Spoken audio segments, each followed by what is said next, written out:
Hi, you've reached the High Fashion Hotline. Hi, I need an update. Haircut? No, my jeans, they're outdated. Run to Old Navy for tons of new jean styles on sale right now. Old Navy? Yes, try the new Rockstar 24/7. Now with more stretch and comfort than ever, you can feel and look fabulous. Plus, all jeans for the whole family are on sale up to 50% off, starting at $15 for adults and from $10 for kids. Up to 50% off all jeans? Yep, say hi to new denim at Old Navy and OldNavy.com. It's a date. New jeans at Old Navy. High Fashion, Old Navy. Valid 8/10 to 8/23. Excludes clearance. Because we don't understand how life formed, it is difficult to estimate this probability. The likelihood of a complex molecule like DNA being created by random collisions of atoms in a primordial ocean is fantastically small. In an infinite universe, it would happen in some places, but they would be very far apart. If we want to find advanced intelligent life, our best bet is to listen for radio signals.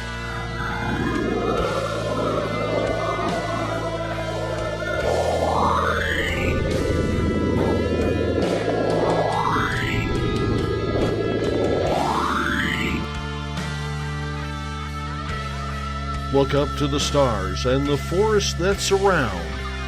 Do you see them? Do you hear them? Are they there?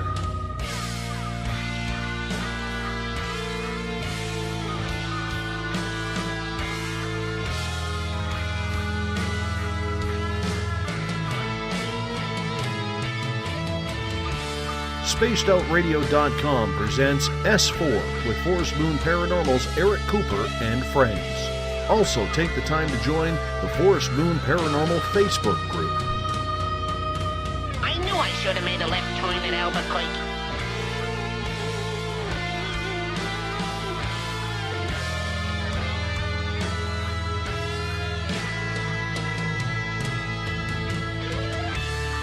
Aliens, Bigfoot, conspiracy, Area 51, Dogman, ghosts, cover-ups, UFOs. The hidden will reveal itself.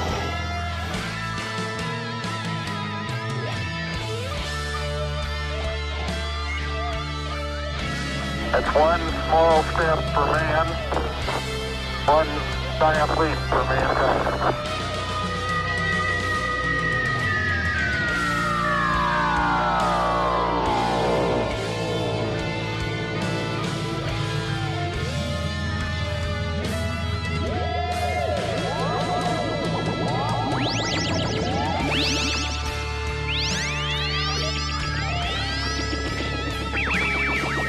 Buckle up, space travelers. It's time to go live on S4 with Eric Cooper.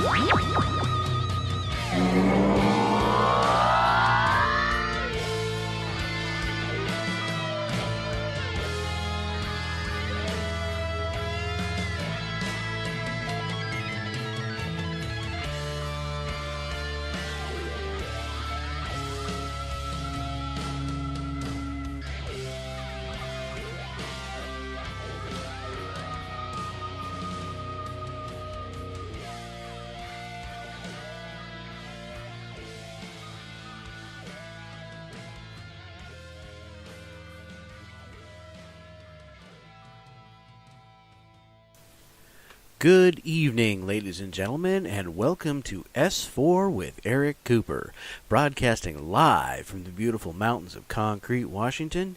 And now, without further ado, your host, Forest Moon Paranormal's own, Mr. Eric Cooper. Hey, good evening, S4ians.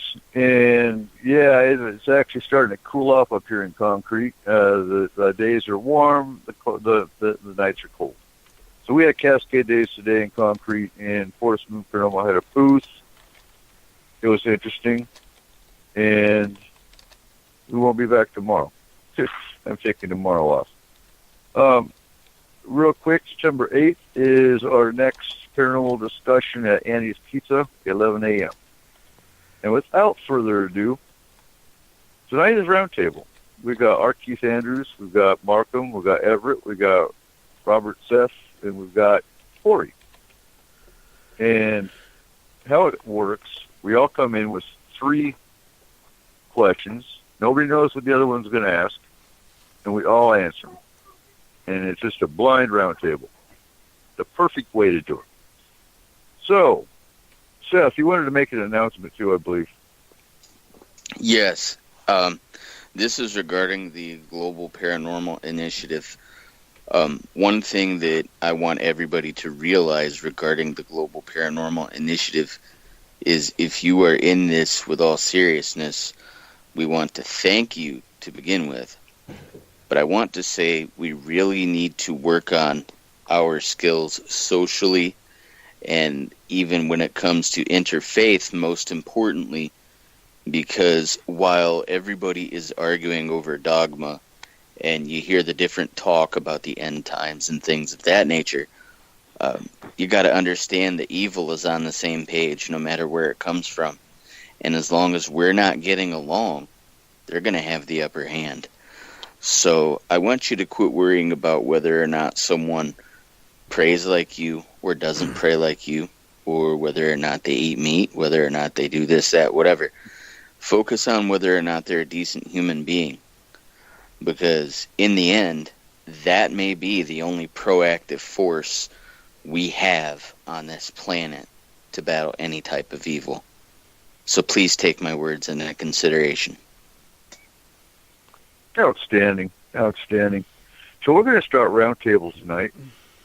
And I think we're going to start with our newest member of the roundtable, R. Keith Andrews. What's your first question?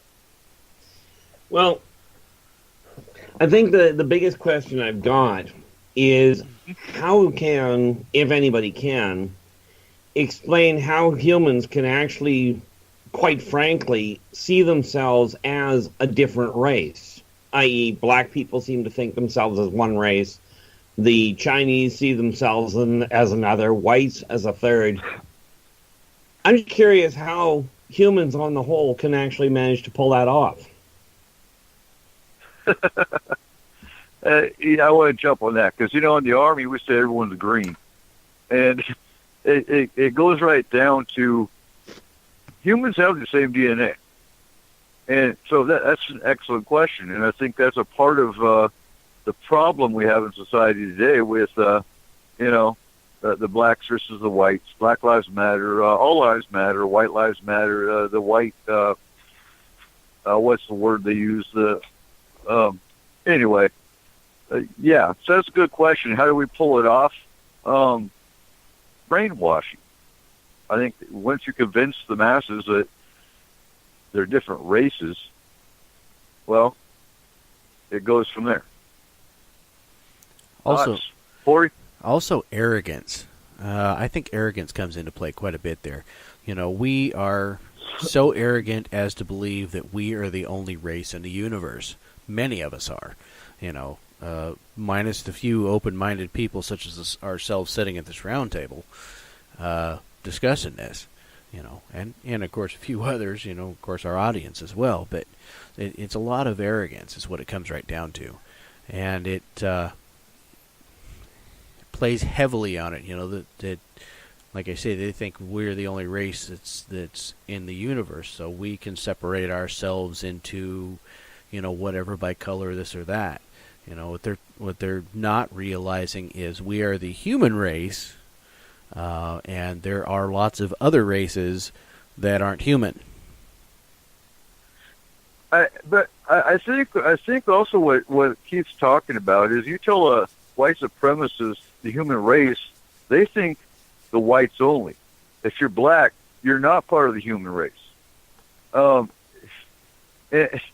And I mean, seriously, it comes down to, and like what Seth said earlier with dogma, dogma plays a big part in that. And their teaching and how they were raised. And, culture. We could probably do a whole show on just this topic. But what do you think, Everett? I think that we need to stop trying to put ourselves in, the shoes of another race and more more or less look at ourselves as a human race and judge somebody on their experiences.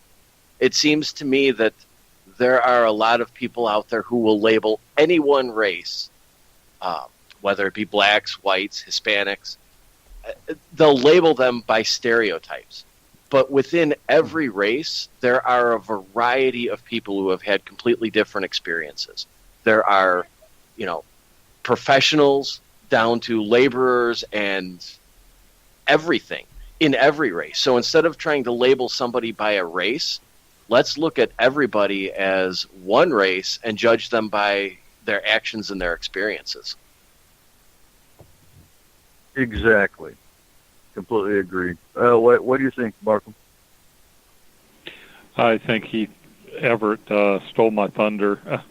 Actually, I think, to bring up an iconic speech, I think Martin Luther King Jr. had the right idea when he said judge people on the content of their character, not the color of their skin. Mm-hmm. It's not a matter... I guess one of the things that gets me is, okay, we all have a different culture. And I think in a lot of ways, instead of calling it culture, we've called it race for so long. Right. There's only one human race.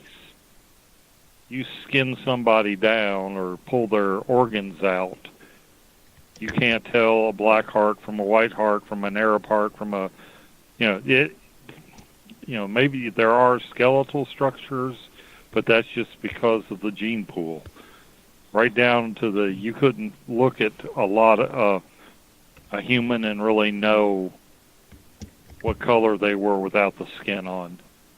I think it's more of a thing, we're one race with many cultures. And where the problem is, certain cultures think they've got the answer and that it's correct, and everybody else is a heathen or an infidel or, as they say down here in the South, a heathen. And that's, I think that comes down to religion as much as anything. Culture and religion are, I think, the two biggest dividing points. I think it comes down to arrogance with culture. Some cultures are more arrogant than the other ones.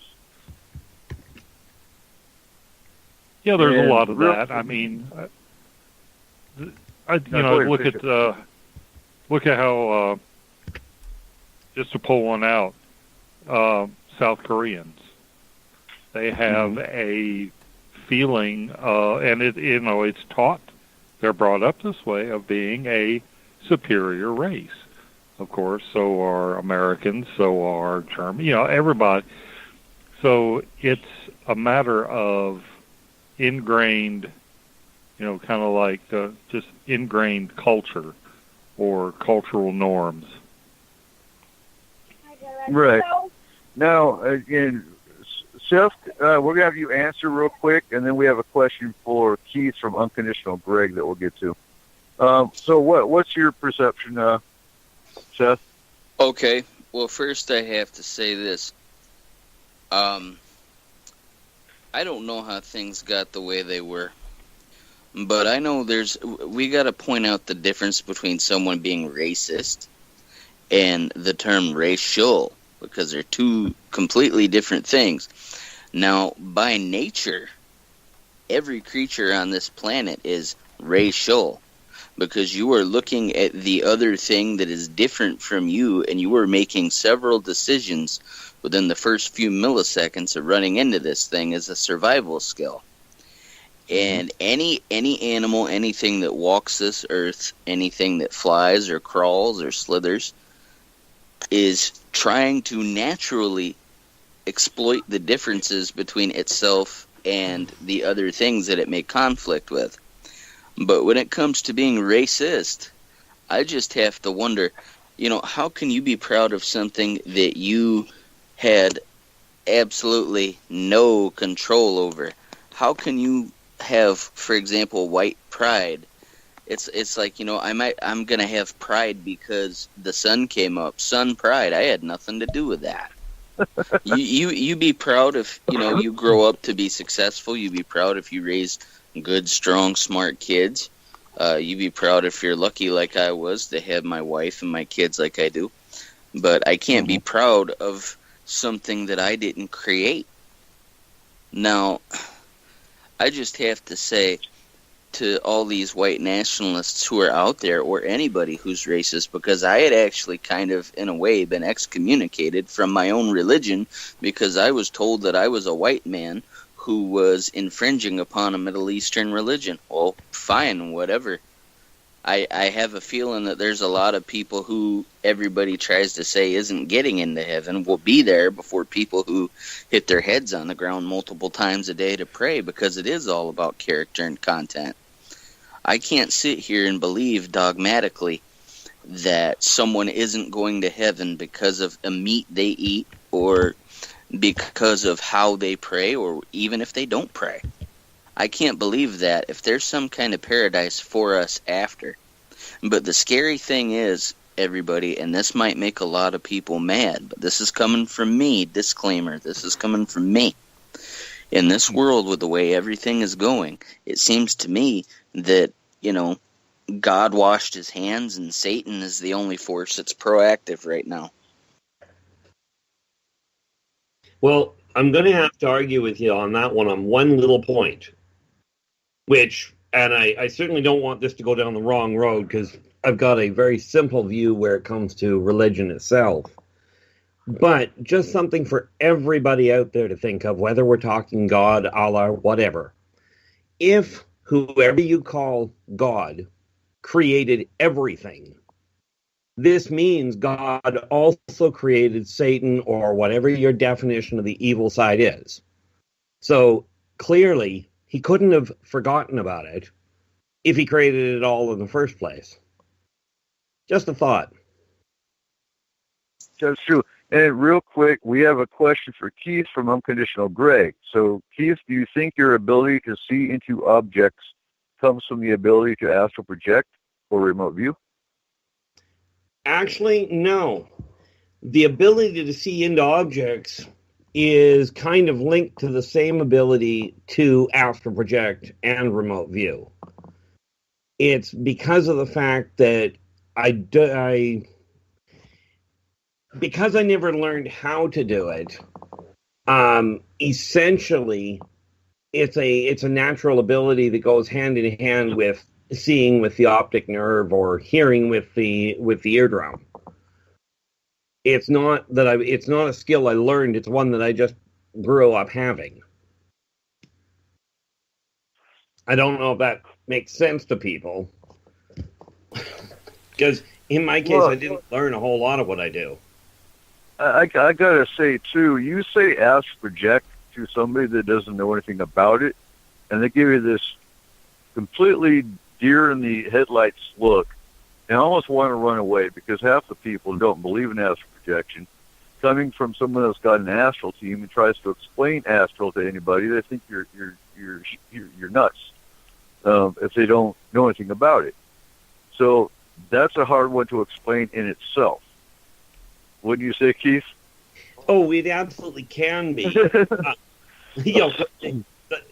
easiest way that I ever found to explain astral projection, first of all, you have to accept that you have a life force that can come and go from your body without you actually dying.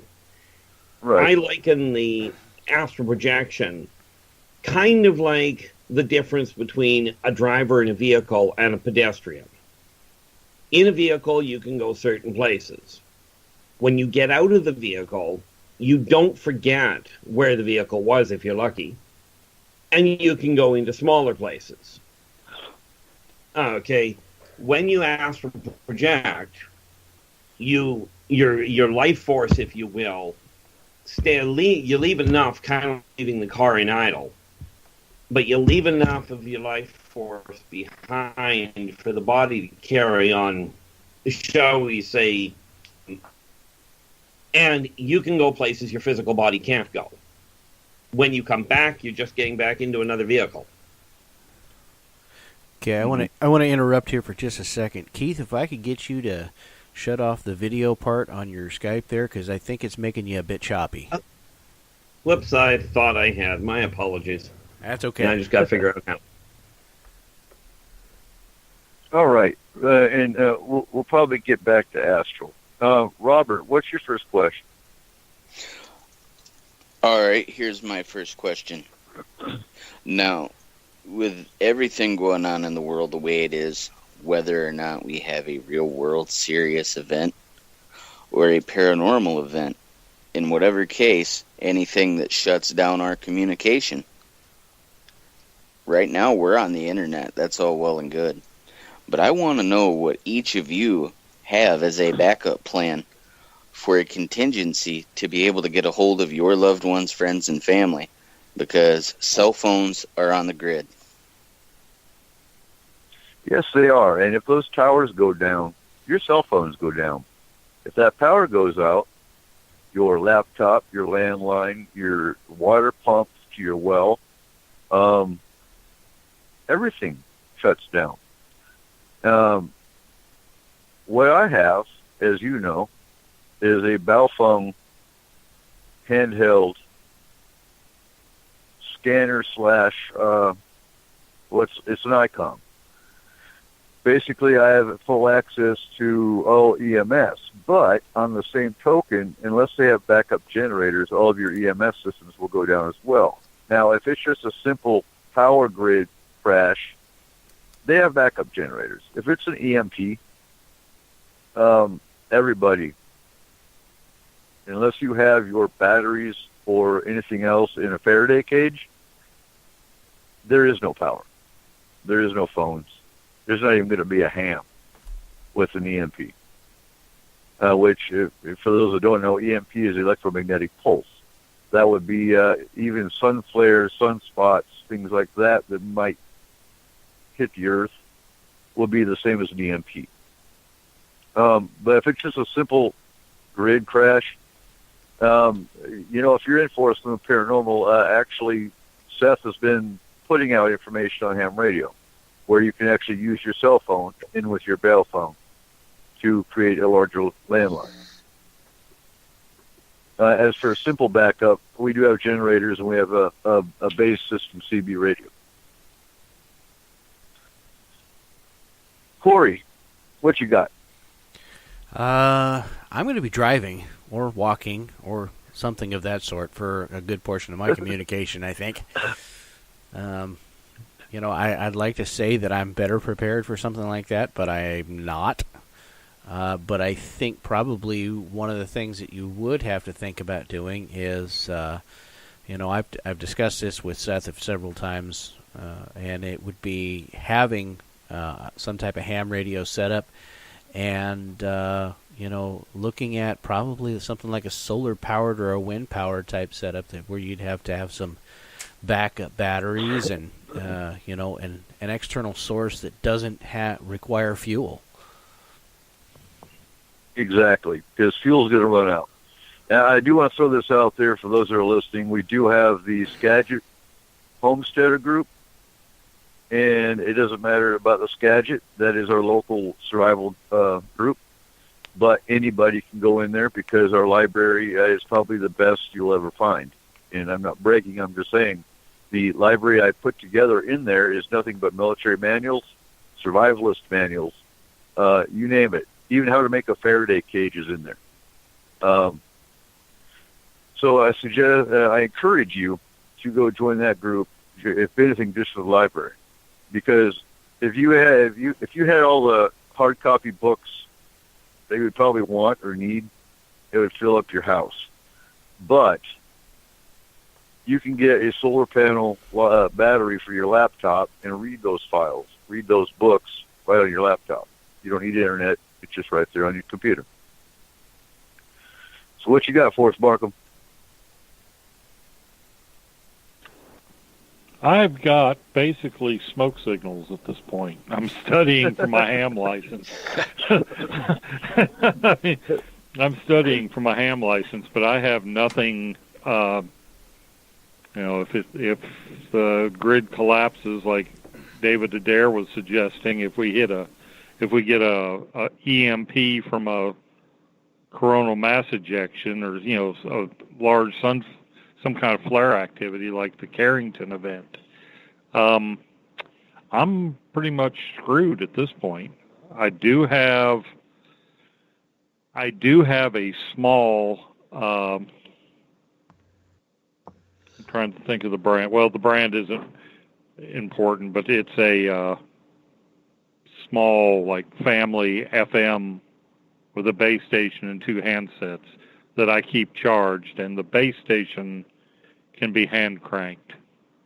So I'm not completely out, but it's a very limited local range. And that brings up a good point, because,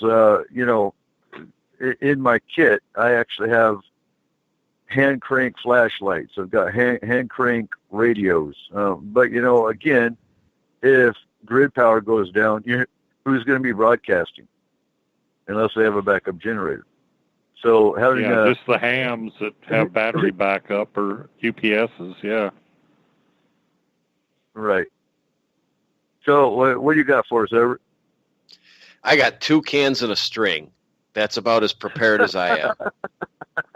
But if the grid goes down after you guys run out of battery power, I might be the one in control. There you go. until the tin cans rust.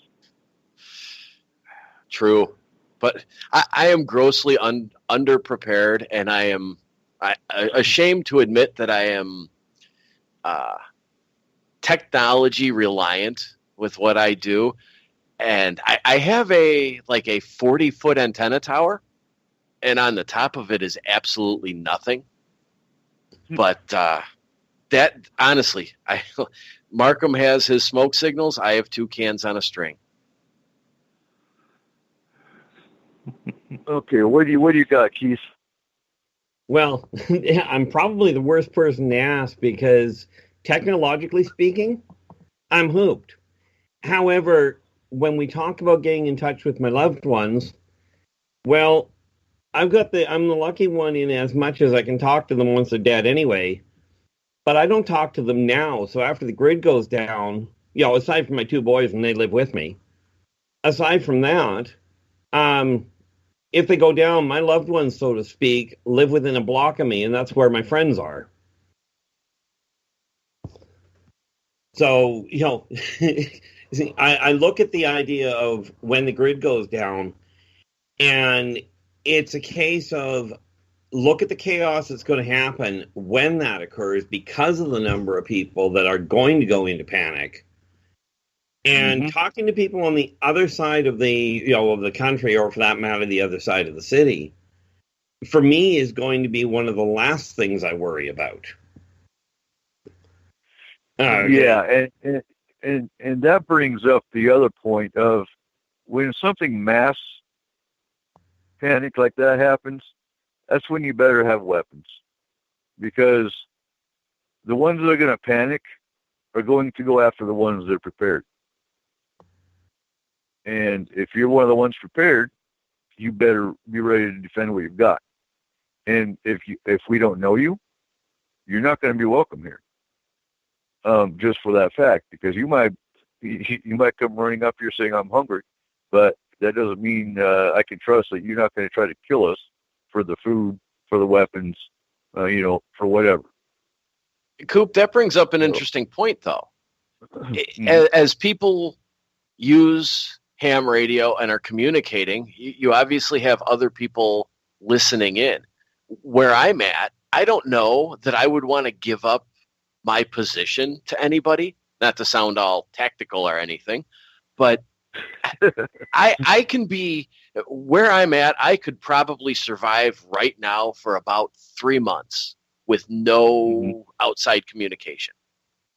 I don't know that I want to be communicating that to other people, because then anybody can just show up. If you give your position to friends or loved ones, then anybody knows where you are, anybody listening. And I don't know that I would want to do that. And, in all fairness, this is one of the reasons why I encourage people in today's world before this sort of thing happens. Get to know who your neighbors are. You want to end the danger, the fear side of what you're talking about, which I absolutely agree with. But get to know the people close to you, because those are the ones that you're going to be gravitating to start with. Suddenly my 2 cans and a string's looking pretty good, isn't it? You know the cool thing especially if you take into consideration heavy cans and you all of a sudden have Ebola. Right? And until the cats, and until your cats start playing with the string. See, I can keep this setup that I got, and I don't even have to say a word. With this setup that I have what we call software-defined radio. And all these satellites that are going overhead, like the weather satellites, for example, I'm going to be able to turn this on with my solar-powered stuff. And these weather satellites that are going to be taking pictures for years and years and years, I'm going to be able to get weather data for my area. I'm going to be able to be prepared. I'm also going to be able to listen into the military frequencies because I'm part of the military amateur radio service. And so I have the edge for listening. And I see so many of these preppers on YouTube, they go on and they say, well, go get a Baofeng and you'll be ready to go. Now, that's only part of it. Now, locally, that's fine. Locally, it will do you good. But when it comes to anything far away, no, I'm not going to worry about what's happening on the other side of the country. But you can listen in. You can even find out what devices people are running if you know which frequency. For example, I can turn on my SDR device and I can tell when someone in the area is unlocking their car with a key fob if I turn it to the correct frequency. That's how fine-tuned I have my antenna. And there's a couple fun things you can do, like listening into the fast food headsets, but that's a whole nother story. I just had to add that. But John's got a question real quick. Yeah, I think it's a good one. What about camping in a remote area if she hits a fan? And that brings up, so you got to make a choice. And I don't want to make this a survival show because we'll probably wind up doing that here soon. But to hit on that real quick, you have a choice based on what your resources around you are and what you've got in your house. And that's called bugging in or bugging out. Now, bugging in is when you seal off your windows, you basically secure your home and get ready. Bugging out, so in the case here, when would I bug out? Probably if the dams broke upriver and something was going to happen to my home. Or maybe if I saw a throng of too many people that would overrun the property, I'd probably head out the back door. That's when I bug out. Bugging in, I have no reason to leave unless one of those scenarios happen, or if the volcano blew up. Now, if the volcano blew up, we probably wouldn't even know it. But that's kind of when you make your decision of whether you're going to camp in a remote area if stuff hit the fan. Yeah, see, I'm much more of what you would call an urban survivalist from that standpoint. I go out in the woods, I'm just going to get lost anyway, so I may as well stay here. Mm-hmm. We had that discussion. Let's see. Markham, what's your first question? Oh, okay. I'm hearing all this stuff about, and I think a lot of the eclipse is a marketing ploy. But there's a small town here in North Carolina with a population of, I'm thinking it's less than 1,500. They are expecting hundreds of thousands of people to descend on this town because it's going to be where the totality, one of the places along the path where totality is going to happen. Now, as a business owner, you're in a town of 13,000 or 1,300, and you just had basically the population of Clarksville, Tennessee, descend on you. Do you try and stay open and capitalize on that, or do you bar the windows and hide for a week?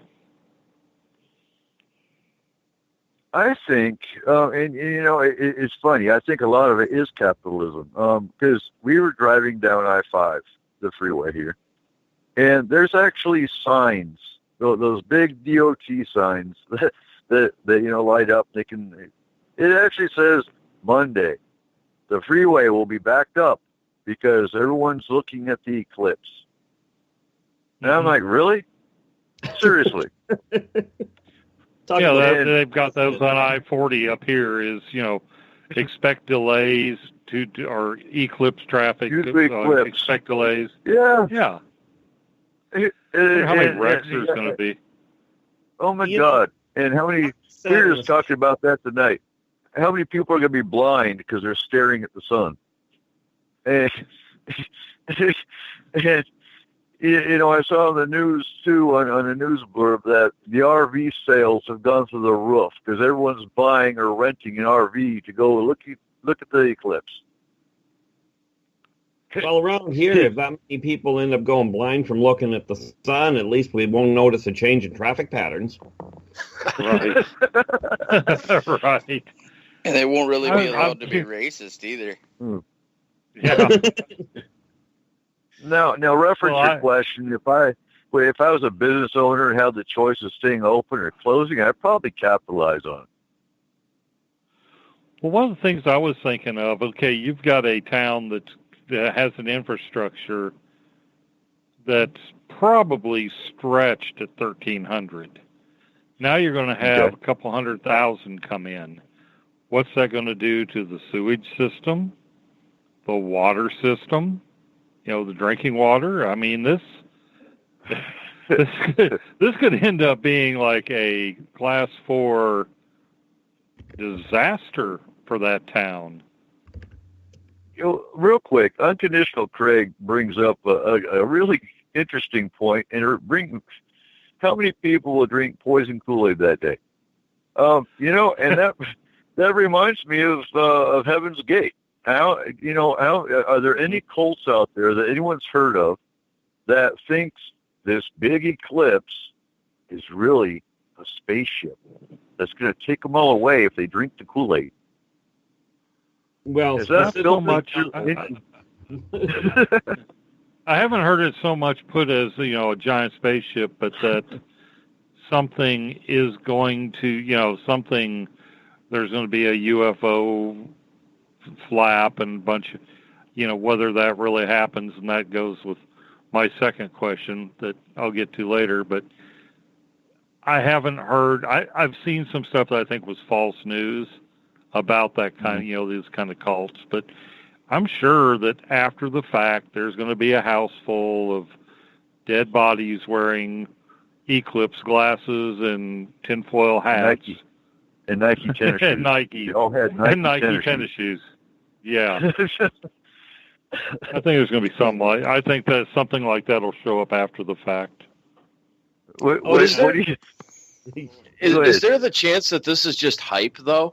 I mean, what do you think the odds are that in reality 100,000 or 200,000 people are going to show up to this town? Oh, that's what they were reporting.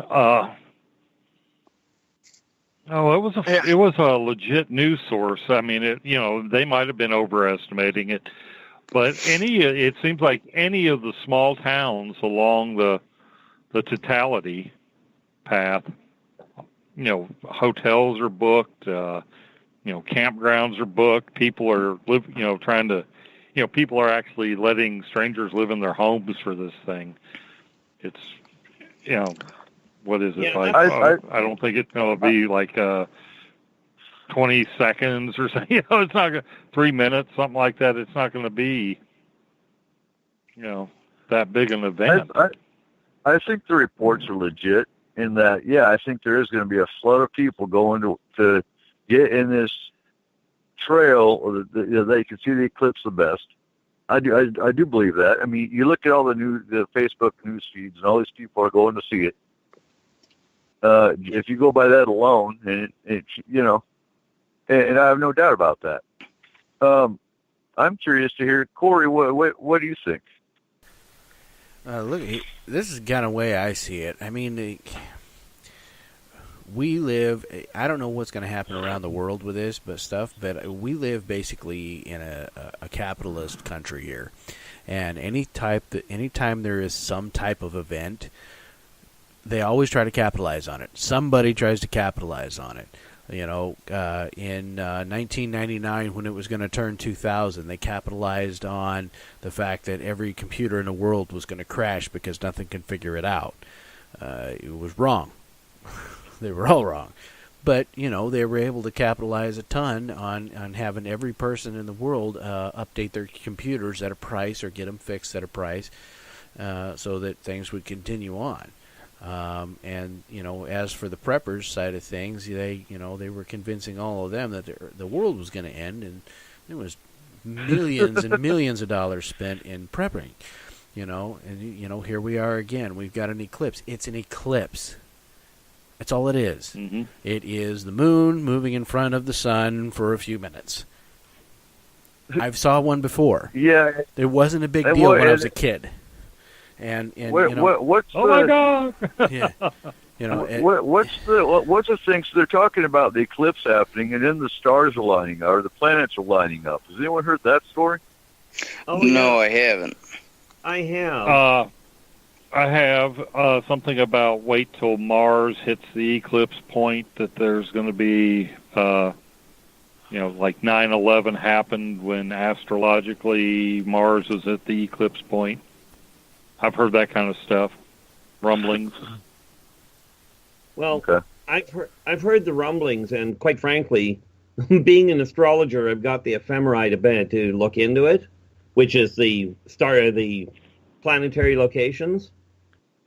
And when people are talking about the planets lining up, I'm looking at the numbers that I've got, and that's one really twisted line, because they don't come functionally anywhere close to each other to call it a straight line between that many planets. But you've heard the stories too, though, haven't you, Keith? Oh yeah, absolutely. So where are they getting this crap? Well, a lot of it is because the people that are, quite frankly, spewing it are banking on people panicking so that they can gain some sort of, I'm presuming, material gain out of it. Myself, I look at it going, if you're going to say they're aligning, can you at least come up with a close parameter? But what do they have to gain out of it? Or how do they profit off of that by spewing that? Oh, that's the easy part. If I were going to back that up and I start laying that kind of claim in my industry, then there are a staggering number of people that will start calling me and asking and paying me to explain what they can do to protect themselves from this situation. Okay, well, and to me, that's extremely irresponsible for scientists to tell people that this is going to wipe out the planet. If a solar eclipse were going to wipe out the planet, frankly, the planet would have been burned out way before mankind got to this point in evolution. Mm-hmm. Now, if I'm a business owner, like Markham said, I'm only going to stay in business then and there if I run a restaurant. Now, if you're in something stationary like a hotel, motel, whatever, you're going to have people booked for the room. That's something that's kind of constant. But checkout is at a certain time. Maybe you might want to adjust that. But otherwise, if I'm not a restaurant, I'm locking up. And the reason being is if you're in a restaurant or a bar, once you run out of that alcohol, once you run out of that food, that's a limited inventory. If you're a bigger business, I would be worried about people trying to be looters and be stupid. Because if there's an opportunity for somebody to be stupid, there's someone says, I see that opportunity, and I'm going to take it. But truth be told, it's going to be, I looked at the eclipse, and all I got was a stupid T-shirt. It's going to be something neat if you're in the path of totality.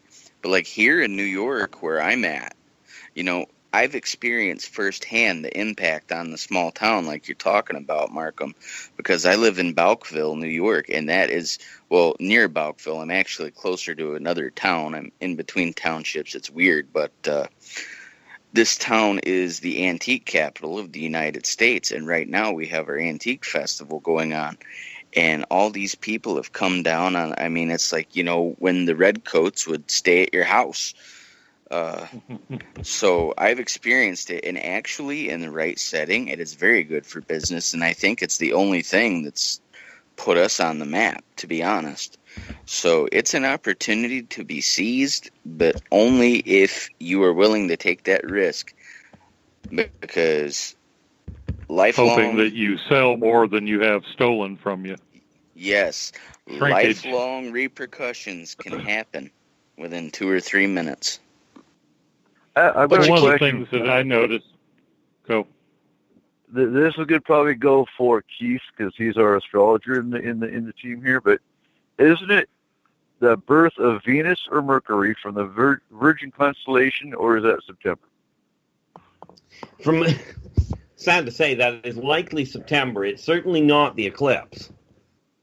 But there are many people that are going to look at the eclipse as the predecessor to the apocalypse. Only, considering we're referring to the Bible and astrology at the same time, let's remember one other little detail that comes straight out of the Bible, and I can't tell you the passage. No man will know the date or the time.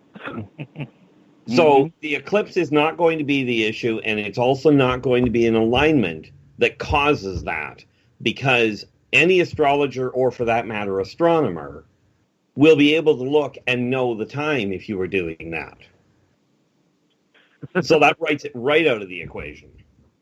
Right. One of the religious papers around here has figured it that, okay, this is the first eclipse, total eclipse, visible in its totality in 99 years. In 7 years, it's going to happen again, and the path is going to be reversed, and it's going to form an X over the New Madrid Fault. So they're urging the faithful not to be in that area because it's going to make the New Madrid Fault. I got to say, out of all the religions, organized religions, that have it right when it comes to survival are the Mormons. Absolutely. They even have the Mormon survival Bible, basically. And they stock their churches up with a survival pantry.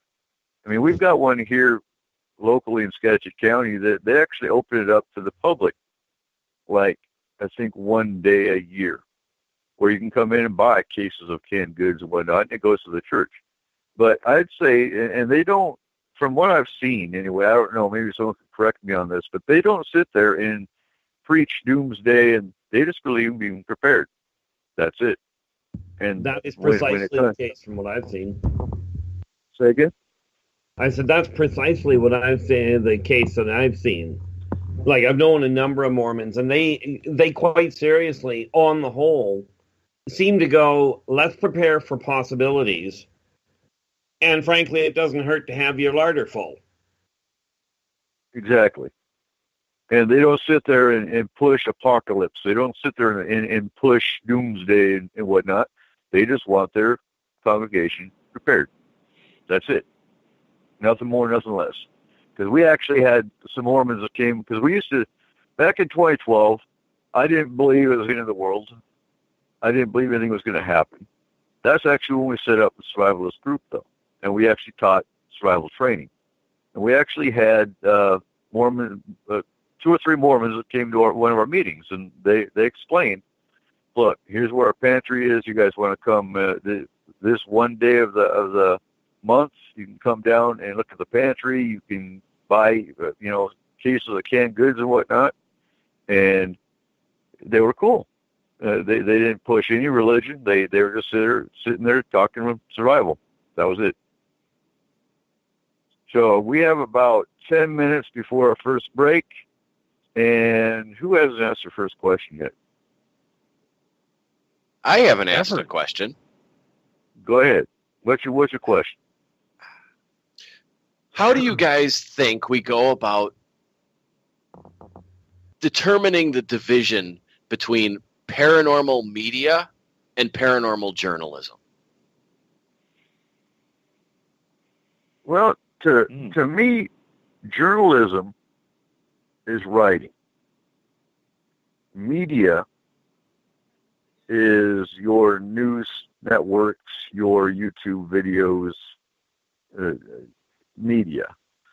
And I guess you would call a news reporter a journalist, but that's kind of where I draw the line, where I see the line at is, to me, media, journalists are the ones writing magazines, writing newspaper reports, things like that. But that's where the line is being blurred, because you have so many outlets, and you have some very good stuff that would be considered, YouTube or things like that are kind of getting lost in the garbage that is out there, that are getting lost in the fakery. So to say that journalism is along the lines of just writing, you can't really say that anymore, because there are good pieces out there. You just have to find them.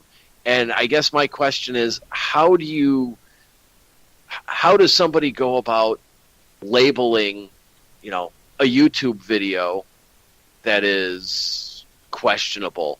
Do you label it like just entertainment or media, or do you label it as like a journalistic endeavor?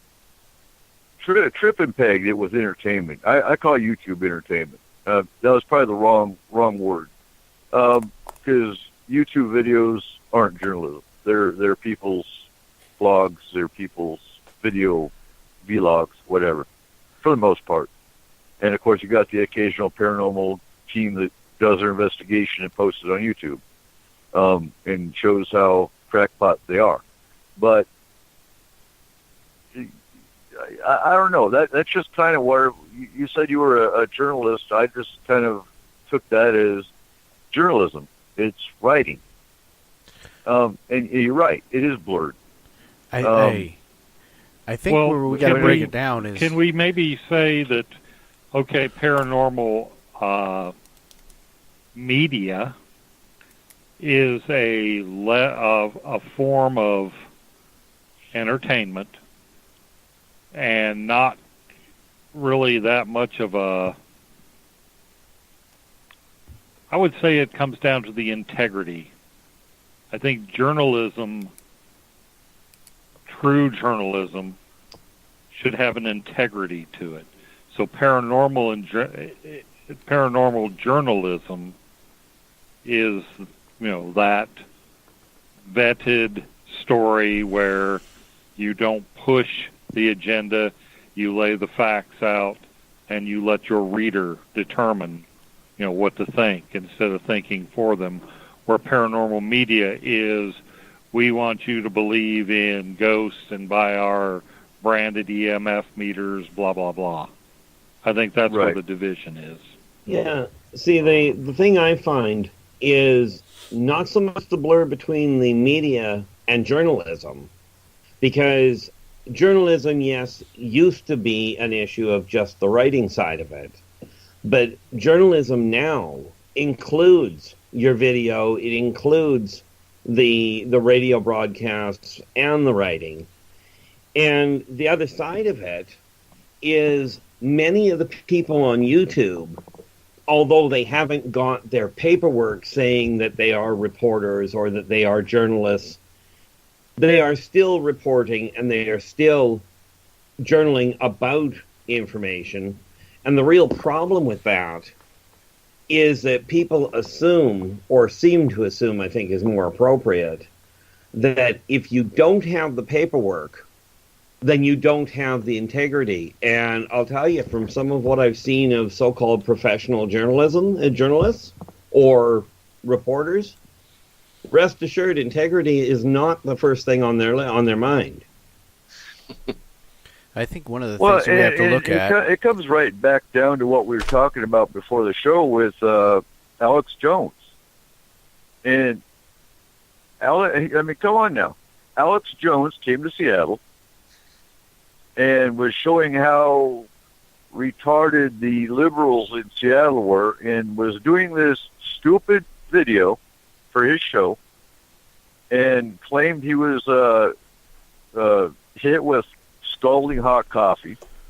Well, for one, the staged actor, which it came out that he was a staged actor, that threw the cold coffee on him because there was no steam coming off it. Alex Jones didn't even flinch, which, darn well, if it was hot coffee, he would have been screaming. And it can't come to find out, it was a paid actor. So that throws his journalism integrity right out the window, which we knew he didn't have the integrity anyway, but that just kind of proves it. When he's going to pay an actor. Well, I think Alex Jones is a media personality. He is not. He is no longer a journalist. Well, I think one of the things that we're missing here is that we're not talking about journalism and entertainment. We're talking about, they're trying to separate journalism and what they call infotainment. And that's where it is. It's not entertainment so much as they're trying to pass this. This is that gray line there where we're looking at. They call it infotainment because it's entertainment, but it's supposed to be info too. And they blur that line, so that's where that integrity is getting lost. Well, and here's where you have to be careful, though, because he can sit there and spew all the garbage he wants. It's the followers that take him at his every word and that are radical enough to go out and pursue the ones that go against Alex Jones, for example. So, you seriously... And it's just like some of the Trump supporters. I have nothing against Trump. I did at first, but Trump's a puppet. But Trump is not the problem. His followers that take him at his every word, that are radical enough to go after. I mean, look at Virginia. We're not going to bring up what happened there. I'm not dealing with politics, but use that as an example. It's the radicals that follow him at his every word that will act on his word. That you have to be careful. Okay, gentlemen, I have to interrupt here. It is that time. So, ladies and gentlemen, we have to take a break. When we come back, we will continue our paranormal roundtable discussion. Next week, we'll be discussing the intricacies of the eclipse and some of the stuff that is going to happen afterwards. For everyone who hasn't heard of Spaced Out Radio, I invite you to go check out Spaced Out Radio 7 days a week. Starts at 9 p.m. Pacific Standard Time. They discuss all things paranormal and conspiracy. Go to www.spacedoutradio.com, and we will be right back. Hi there, this is Dave Scott from Spaced Out Radio, and I want you to come on a nightly journey. Starting at 9 p.m. Pacific, midnight Eastern, every Monday through Friday, you can come hang out with me and the other space travelers. We have it all from Carl the Alien bouncing on by to those misfit gnomes causing havoc. It's 3 hours of fun and entertainment on those topics the mainstream really doesn't want to touch. Come get all paranormal with us at spacedoutradio.com, and together, my friends, along with our resident guitar god Bumblefoot, we own the night. Become more intimate and interactive with Spaced Out Radio. Join our Space Travelers Club with your new membership. For $5 a month, we'll provide you with special access to the website, monthly prize draws from books to psychic readings, along with monthly newsletter, private interviews, and more. Sign up today to be part of Spaced Out Radio's experience. Looking for a place to advertise at a very reasonable cost? Look no further than Spaced Out Radio.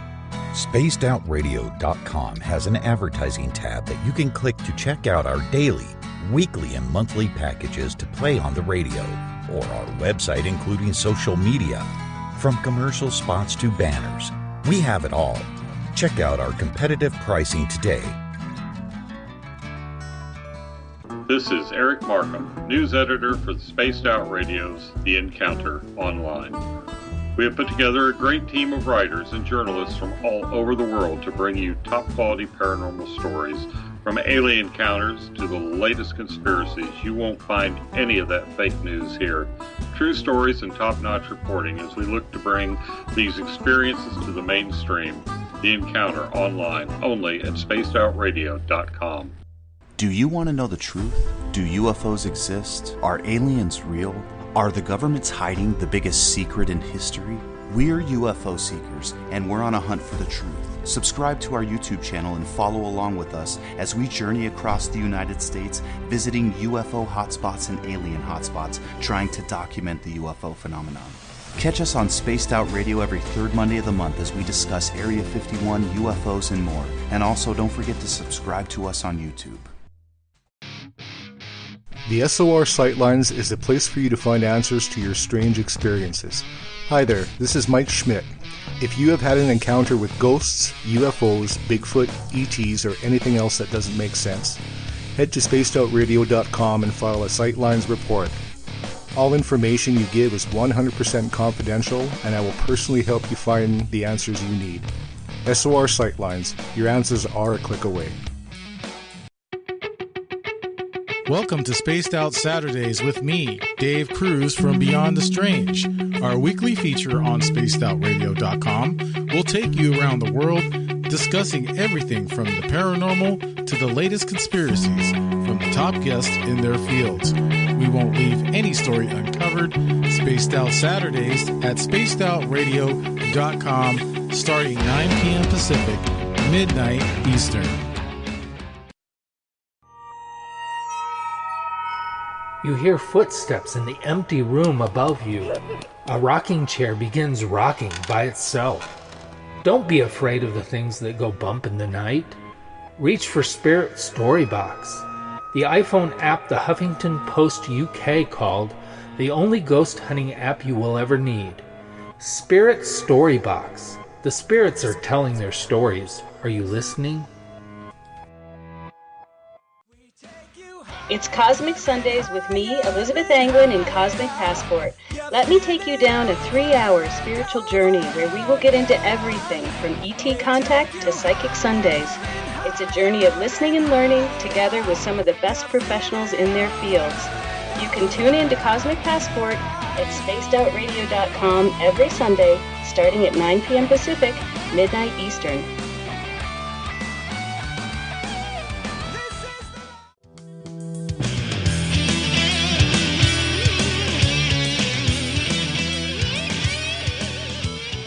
The views and opinions expressed on tonight's show by tonight's hosts and guests are not necessarily those of Spaced Out Radio, Spaced Out Saturdays, Spaced Out Sundays, or SpacedOutRadio.com. Listener discretion is advised. And now back for hour number 2, we have Corey Ruiz, Eric Cooper from Forest Moon Paranormal, and S4. You can find Forest Moon Paranormal on Facebook. And for more information on S4, visit spacedoutradio.com. And now, here's Eric Cooper and Corey Ruiz.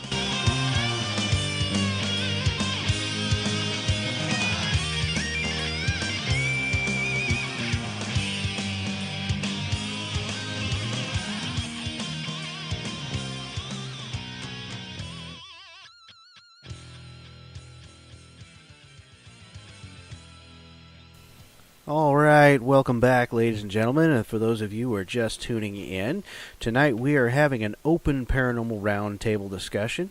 Our guests tonight are Eric Markham, Everett Thiemer, R. Keith Andrews, and tonight we are just doing all questions asked. Welcome back to the show, gentlemen. Great to be here.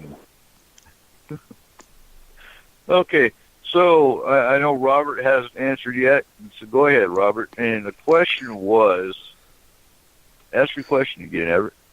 The difference, how we differentiate between paranormal journalism and paranormal media. All right, I have a very good answer for that. By and large, the mainstream has a huge disregard for the paranormal.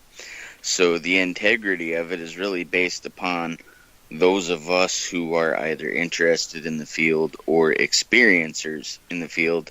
So the best way I can sum it up is paranormal journalism is look at this, and paranormal media is look at me. And that's the best way I can put it. I like that. Excellent answer. And that's the answer I was looking for. Okay. Good answer. Nice. That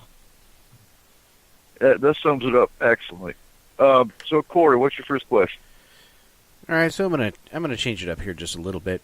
So we've got the theory here of the alien agenda of 2017 to 2022.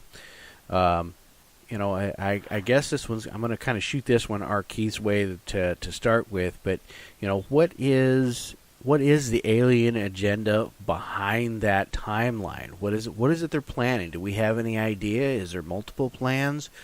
What's going on? Do we know?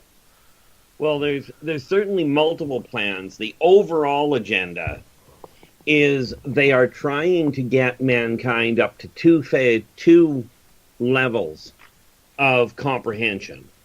One is that the people on this planet, the primary dominant sentient race on this planet, are human, regardless of your color or your heritage or anything else. You're all the same race. Secondly, is to get people to realize that, and this is going to cause a stir for you, so I'll apologize, but a one world government is critical as in as much as there isn't a starfaring race out there, at least not that I've come across, that doesn't have a one world government. Okay, they've still got their own little pocket cultures and their own communities and what have you, but they're under one government, one stable government directive in order to effectively get off the planet. Now, don't get me wrong, humans have gotten off the planet already, but the other issue that they're dealing with is making certain that mankind doesn't completely destroy the planet while it's trying to figure out how to get out of grade 2. Keith, I have a question. Sure. Are there any races, or what are the races doing to help here on Earth establish a one world government? I mean, we have people who they can't stand the idea that their state or their province rules over them, and then they have their federal government ruling over them. In a world where people see too much government already, are the aliens doing anything to facilitate forming a one world government? Yeah, but ironically, it's not so much trying to facilitate the one. They're doing that by striving to help people, and they're turning to the individuals now instead of the governments because, well, the governments dropped the ball big, and so did the corporations. But they're trying to help people understand that limiting people's ability to make a choice is, when you take away all of their freedoms, the society, whatever it is, will rebel. And what the Offworlders, and quite frankly, the Galactic Consortium, which is the governing body, what it is trying to get to help the human race understand is that laws are necessary in society across the board. However, if said laws do not apply to everybody the same way, they will say the society will fracture, subcultures will evolve, and you will end up with border wars. Okay, so they are trying to get to the people, usually through smaller groups, such as this one here, where the message can be finally reached out, and people are taught to to basically deal with people on the radio. It's great. You can't tell for most people what color somebody is on the radio. And, of course, it does bring about the other question of why don't the off-worlders just land and say, we're here, now knock it off? Well, let's face it. Every time they've done that, somebody shoots at them. And they're not trying to, the off-worlders don't want mankind to wipe itself out. And there are races that will do that to man if you were to actually manage to pick a fight with them. Well, doesn't that also bring into question the malevolent races that don't want the one world government to happen? There's races of that category too, aren't there, Keith? Absolutely, and this is one of the reasons why that's one of the wars that's going on. But ironically, none of the races want to wipe the planet out because, well, for lack of a better way of putting it, this is the best library in this section of the universe. Okay, there are races that want total control over it, but they want to control it after mankind is finished screwing it up. They're not interested in trying to screw up man's political system. Man did that. But you got to understand, if any of them wanted to take over, we wouldn't be having this discussion. It'd be over before we even knew it started. Real quick, Trip's got a good question. How can we tell if a bruise is from an oops or from an implant? And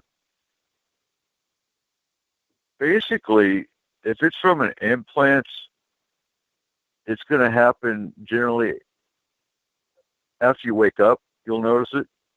Usually an oops, you will know, oh, well, darn, I bumped myself, or I got kicked in my sleep, something like that. And as far as where do we know our implant is, and you could probably help me out with this one, Keith, most of your implants, back in the 90s, they were in the nasal cavity.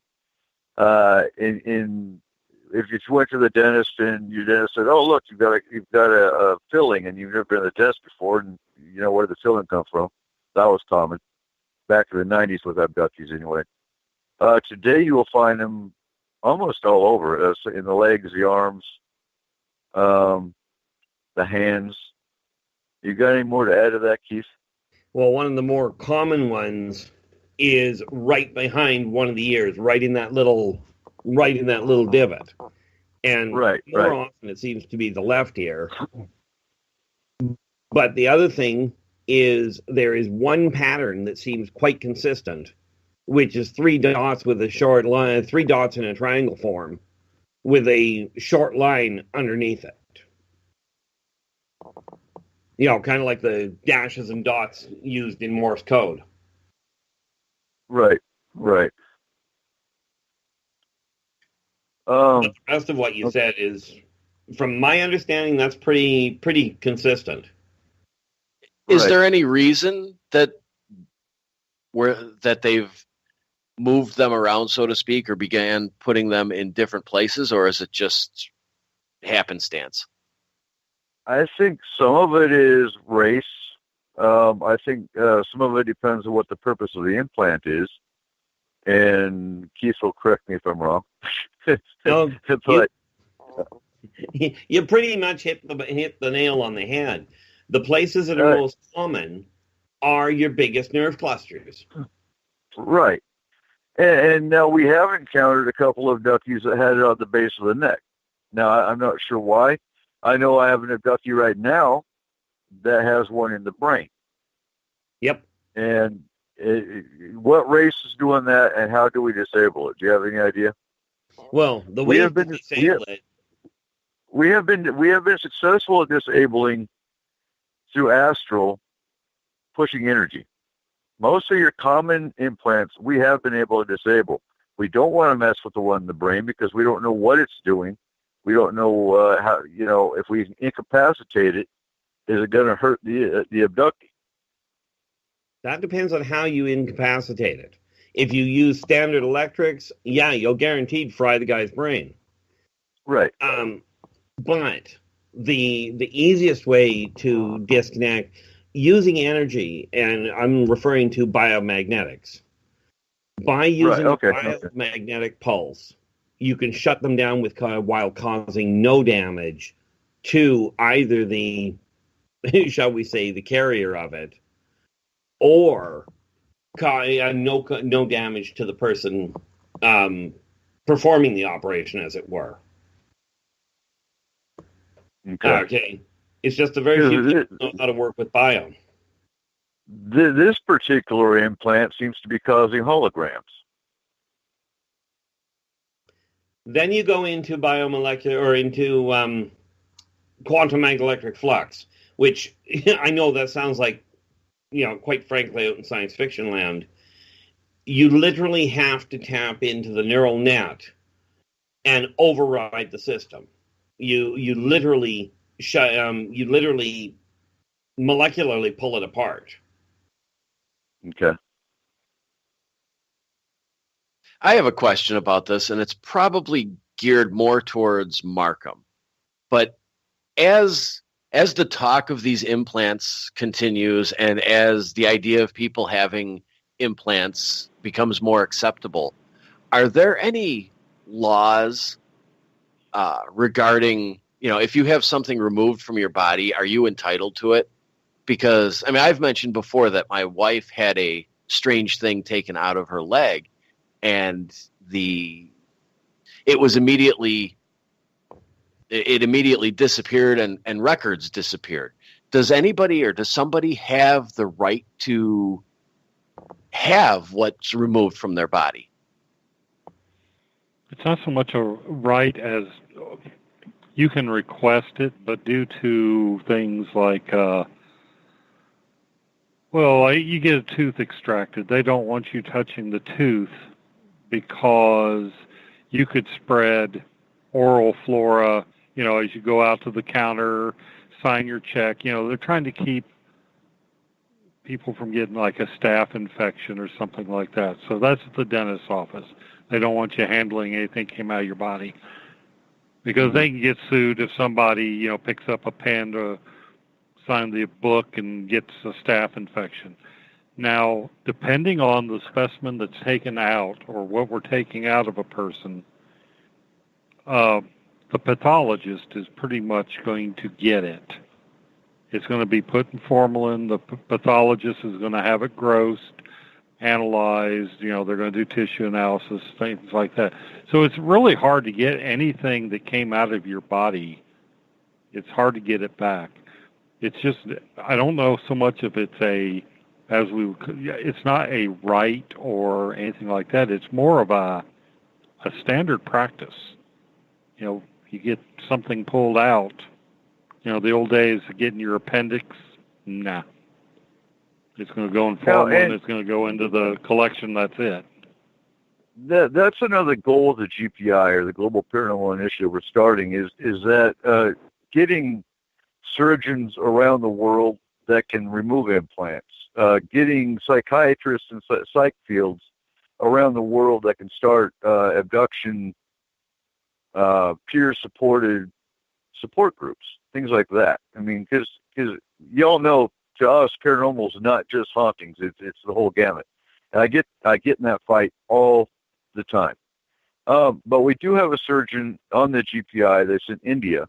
There's a maxillofacial surgeon that if the implant is in the maxillofacial region, he can remove it. And, and that's a step in the right direction. If we have doctors and surgeons that can remove these, it'll start bringing out, hey, wow, there really are abduction implants. Maybe there's something going on. Gee, you want to do something about it? Because the government knows there's implants. They cover it up. They hide it. Because, God forbid. Huh? I said, heck, they implant some of them. Yeah.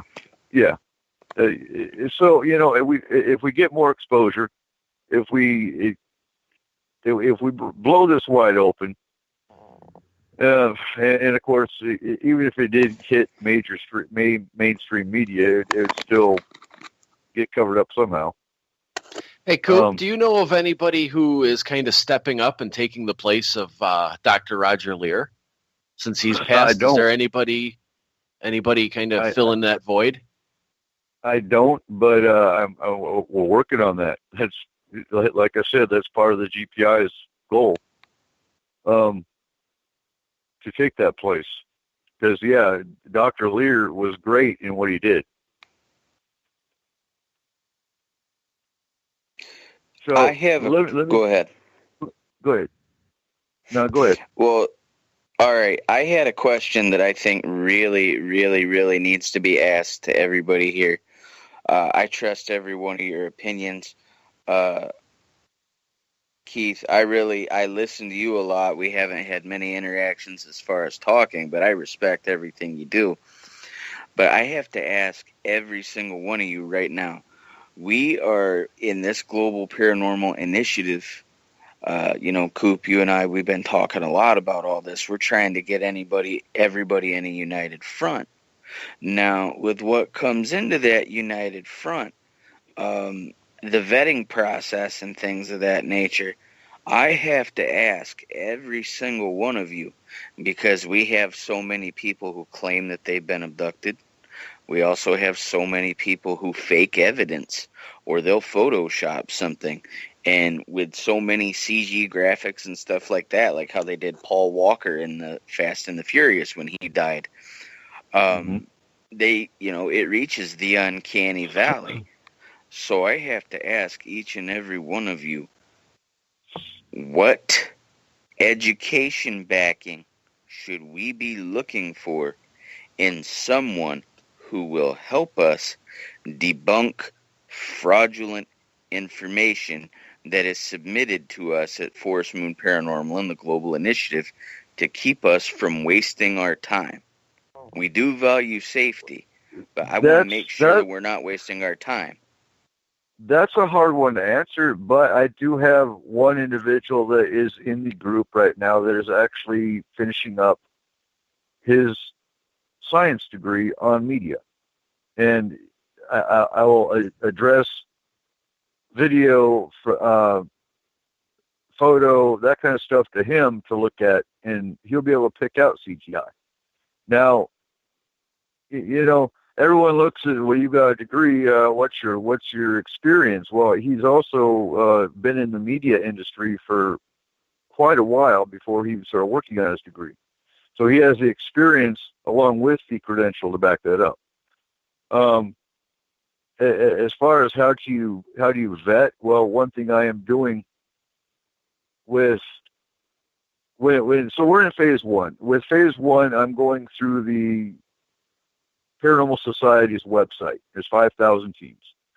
When I'm looking at these teams, I'm inviting all of them, because I know the ones that have no interest aren't going to be here. But if they have a YouTube channel, I'm joining that YouTube channel. And that's going to take time too, because if I look at their YouTube videos and they've got they all do, if they have an investigation they've done, I can look at that investigation video and tell right there if they're valid or not. That's part of the vetting process. Education, anybody can go do how long you been in the paranormal field and what's your degree? Have you been practicing your degree? These are things we look at. Now, when it comes to training, we're coming up with a training matrix, and it's going to take everybody's effort to come up with a library to back up that training matrix to get quality training for every team. Now, obviously, I can't travel around and train all the teams. I'm passing it off to the council who represents their team, and they are doing the training. They do a sign-in roster for their team saying, yes, they have been trained, and I maintain a copy of the sign-in roster. That's how it's going to work. It's basic military leadership.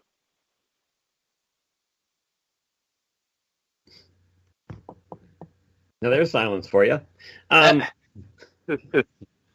Well, hey, don't take this the wrong way, but the second you said basic military leadership, I've met some military people, and I am a military brat myself. But I've met some so-called military leaders that you really got to question where they were heading. But go ahead.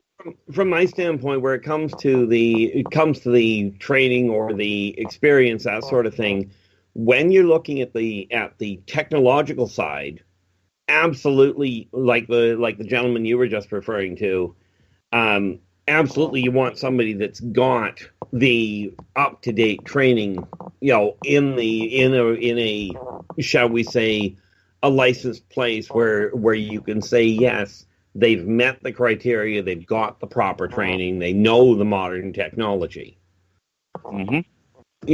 Where it comes to the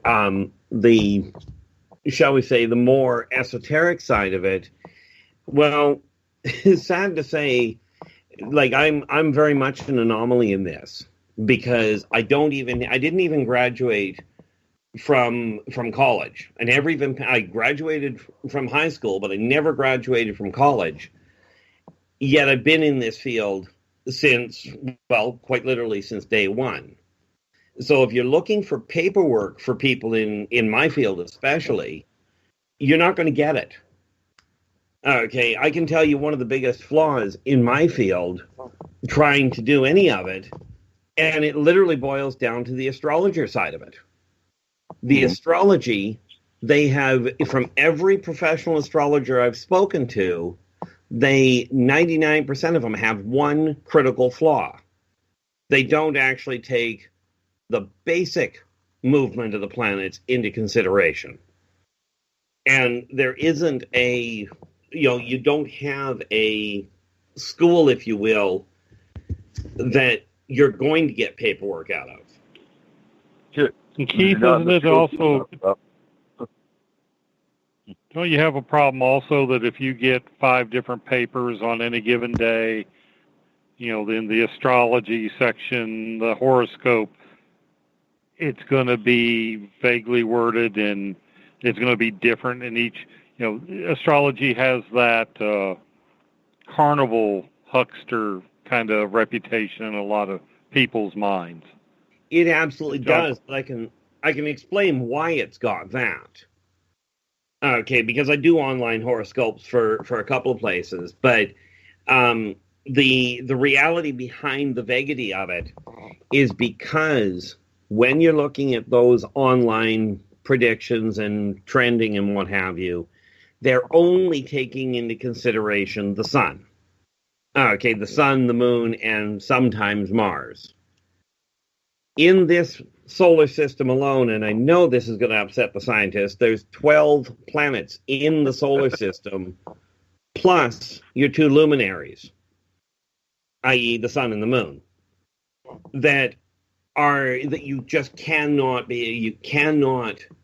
write a column for that is specific, because, well, we've got something like 7.7 billion people or around there that you're trying to accommodate. And it just doesn't work to do it in a newspaper in a specific fashion. That's where the problem comes in.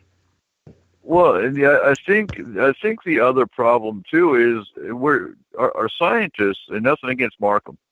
We've had this discussion before, but science is going by human version of science.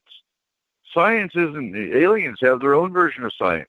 I mean, what happens here is completely different than what happens out there in another planet, for example. It's only going by the human comprehension of science. Well, I hate to pop your bubble, but you're somewhat mistaken on that. Okay. Science is science. Okay. They have different names for it, and they have, in some cases, better understanding or better techniques.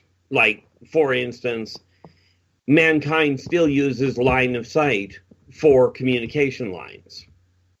Right. The off-worlders have a communication line that will cut straight through the planet without doing any damage. Okay, you don't require that line of sight.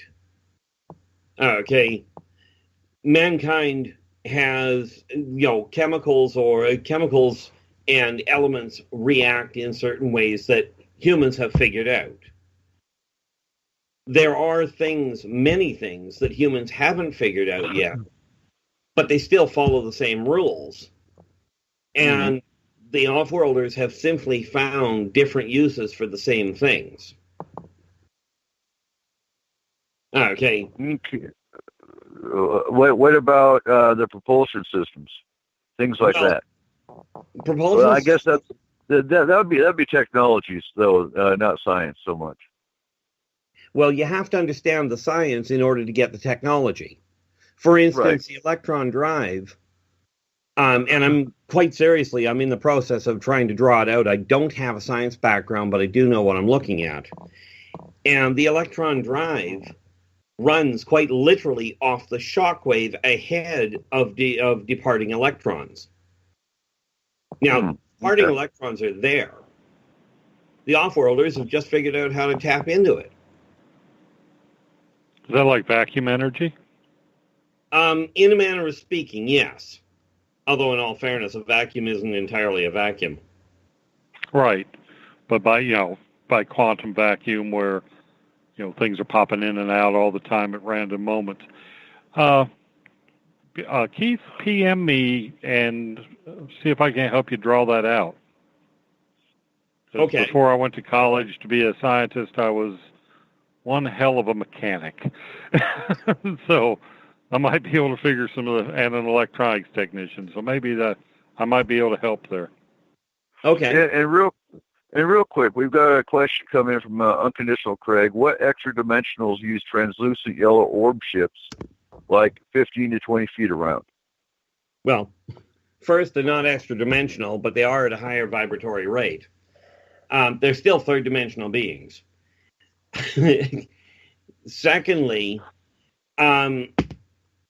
if I recall correctly, because you don't get them around, at least I haven't seen them around here very much, Radio Command actually has them. And, they are, that Radio Command Ashtar actually has them. But they are not, when we're talking 20 feet, you got to realize this is only a three-man pod. Okay. Yeah. But what they're a vibratory shift. Where do these ones come from? Ashtar Command? They're actually if you will, a subsidiary of the Galactic Consortium itself. Okay. They're a military branch. Okay. And so moving along, let's talk about Stephen Huff. That'll be my first question. What do y'all think about Stephen Huff stepping away from the paranormal field? Is it an Art Bell ploy? Is he going to be back? Is he drumming up drama to feed his paranormal industry? Or do you think something really happened? I'm going to say... Oh, go ahead, Keith. No, you go ahead. No, you. Coop, I'm gonna say that he's gonna step away for a little bit, but I honestly believe he will be back. I think this is just a way for him to get away from all of the drama that's kind of surrounded his paranormal career for a while, and step away from that and let everything kind of calm down, and then he'll be back. Okay, what do you think, Keith? Well, not knowing him personally, I'm one of the worst read people in this party, if you will. But quite frankly, I agree. It's likely a case of stepping away from it. Quite frankly, I can't see him stopping working with it so much as stepping out of the spotlight and continuing his research or continuing his investigation side of it without all the extra hype. Mm-hmm. You know, because people like him are not going to, even people like Art Bell, you just don't walk away from it. Right. No. You just step out of the limelight. The thing is, though, Agreed. that his investigation style was very much he was very fond of the hype and generated a lot of it himself. So I think that was part of the controversy surrounding him, and I can't see him continuing investigations without that hype. I lean more towards he's going to walk away from the paranormal for a little bit, and then probably in a year or so, he'll be back. I just can't see him investigating without the promotion and the public eye and the hype. Well, the thing there is it depends on, and this is where not knowing him personally, it depends on what really caused him to step out of it as to what is going to happen, because I've seen a lot of people in various fields, but this one in particular, that have stepped out of it because they ended up with what would amount to a wake-up call. You know, it's one thing to investigate this, it's another to be slapped in the head with it. True. What do you think, Corey? Well, me myself, actually, I don't really have too much of an opinion on this one here, because I don't know really the person that you're talking about. And gotta get Cooper back here. That might be the cynic in me, but I think anytime somebody who is in the public eye and has a reputation for that, maybe their voice all of a sudden isn't as they're not as relevant as they were, and maybe I tend to think that they when something like that happens, it's to get a boost in ratings, or oh, please don't go, that kind of thing. I got it. Go ahead. I said, which does have a certain amount of merit. Mm-hmm. I have to say two things regarding this. For one, you can take the boy out of the country, but you can't take the country out of the boy. That has the same stock in this as far as the paranormal. Now, for whatever reason, whether or not it's take the money and run, whether or not it's, someone went a little too far, or I'm tired of it and need a break, for whatever reason, I mean, it depends on what his living situation would be outside of the paranormal. But I have to say, though, I'm trying to think of how to word this correctly. And I'm not trying to offend anybody, because this goes hand in hand with the disclosure situation, too. And you'll get what I'm saying. I can't buy into any of these people who say, I got a hold of this much information, but I got out alive. I'm sorry. These people who say they were in the base, they got out with their information that they were allowed to get out with. Just the same as from the other side of the paranormal. If you've seen a gray or a reptilian or a ghost or a jinn or whatever, what is being revealed to you is what they want you to have revealed to you. And for those of us sitting here, when we discuss this, society, by and large, all their crackpots or basement dwellers or whatever, they'll discredit and discredit and discredit. And some of them have their reasons. Maybe they haven't seen anything. Or maybe they're afraid that when they tune in and they listen to programs like this, that what we are saying is indeed very real. But I have to say that the paranormal is like, someone battling alcoholism. You may stop drinking, but it doesn't mean that you're no longer an alcoholic. That's the same. Once you're entangled, you can check out any time you like, but you can never leave. Well, I got to pop one small little bubble there. Where it comes to alcoholism, I'm living proof you can actually beat alcoholism. Oh, definitely beat it. I know that. Oh, but I mean, I used to kill a 26er a night. Oh, yeah. But today, I can sit down and I can have a drink with somebody if I want, or let other people drink without me going anywhere near the stuff. Yes, a loose analogy, if you will. I don't mean any offense. None taken. You're one of the few, but that's a whole nother discussion, and bless you from all that is holy from being able to deal with that. Yeah, no offense taken, and quite frankly, but I do agree in essence. When you, so to speak, get the bug regarding the unknown, the paranormal side of it, people trying to walk away from it, unless they have really had a massive wake-up call where it scared the daylights out of them and they can no longer look at it, most of the time, you don't get people just quitting. But do you think that his stepping away from the paranormal could have anything to do with the release, a couple months ago, of his new spirit box device? He steps away, they're afraid it's going to go away, so there's sort of a little run on buying it. And that would be a paranormal selling point.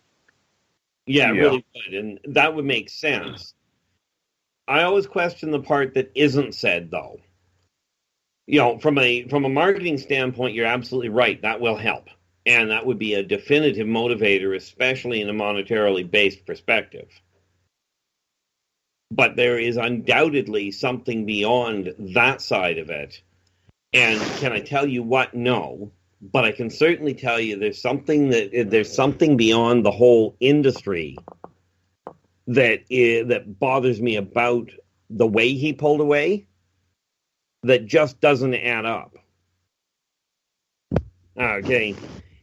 And I suspect it has little to do with either the paranormal or marketing.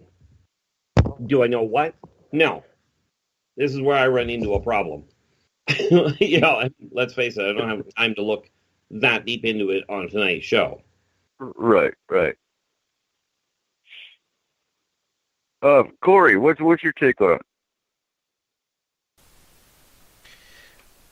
Well,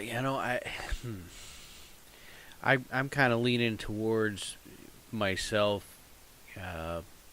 just listening here to kind of more the marketing side. I mean, the guy who's designing these spirit devices and stuff like that. If you just designed a spirit device and then you step out like this, it seems kind of me like you're trying to get everybody to step up and buy a bunch of your stuff, because when it comes right down to it, I think there's been a little bit of a slowdown in the paranormal field of new starts. And it's usually the new starts that buy all the new equipment because that's what they see on TV. And, things slow down like that, you're not making the kind of money that you used to make. And, you're trying to build new toys. Yeah, I could see you pulling off one of those, hey, I'm leaving the paranormal field. Get people to scoop them up.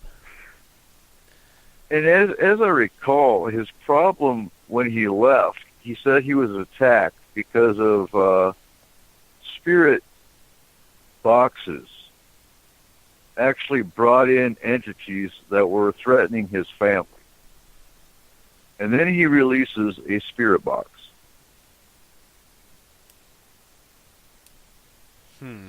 Yeah. It makes you go, Yes. So let's have everybody run out and buy your brand new spirit box because they want their families to be attacked. But that's human nature. Oh my God, let's go poke and prod. But we don't know because this big named guy over here made a spirit box that his family and him got poked and prodded. So now he's scared and he's stepping away. But he's got a spirit box for sale. Yeah, people are forgetting that And just because he steps away doesn't mean that whatever has attached itself to him and his family is going to go away. No. Well, quite the contrary. And these They'll guys take forget it as a victory, if you will. These guys forget that spirits are most around definitely. everywhere. It's not necessarily that it brought a spirit in. The spirits are everywhere. He just happened to have one that decided to talk through his box, maybe, and possibly it attacked him. But it sounds more like a BS story to me. Just my thoughts. Now, somebody that really gave a damn about their followers and wanted people to be safe and really did get attacked by a demon or a malevolent entity that came through his spirit box would pull his spirit box off the shelves. Well, you'd think. I mean, pardon my obtuseness here, or ignorance, or whatever you want to call it, but I take it this spirit box that he built is supposed to draw spirits out of the spirit world into this one? No. So a spirit box is a communication device. Okay. Spirits communicate through it. Now, if you have a spirit box, it's supposed to bring the spirits to communicate with you, but it can open that doorway to where they can potentially come in as well. If you're not protected, if you're not shielded, if you don't have protection, around you, whether it be your religious belief or whatever the case is. Okay. Have you ever seen the movie White Noise? It'd be a perfect example. No, I missed that. Watch White Noise, and it kind of shows you what the theory behind a spirit box or white noise in general is and how spirits can interact with you. Oh, well, the good news is that you've explained it quite well, and I can tell you right off the bat, if that thing works the way they're talking about, the last thing, as you pointed out, that any responsible individual is going to want is to release that to the public en masse. It's kind of like people knowing how to make a nuclear bomb, wanting to protect their friends by going, here's how. As a matter of fact, I already built it for you. Come and get one. The spirits don't need a box to come through. No, not at all. They can use any electronic device, whether it's got white noise or not. The dangerous part is you don't need the electronic device? No, I was just about to say, unless you're a medium or have an open channel that you're gifted with, they can communicate with you without a device. Yeah, I just can't picture trying to sell something like that personally. Of course, I have a beef with people that turn the Ouija board into a toy. Right. And like I explain to people, because Ouija boards are evil. Well, they can be if you don't use them right.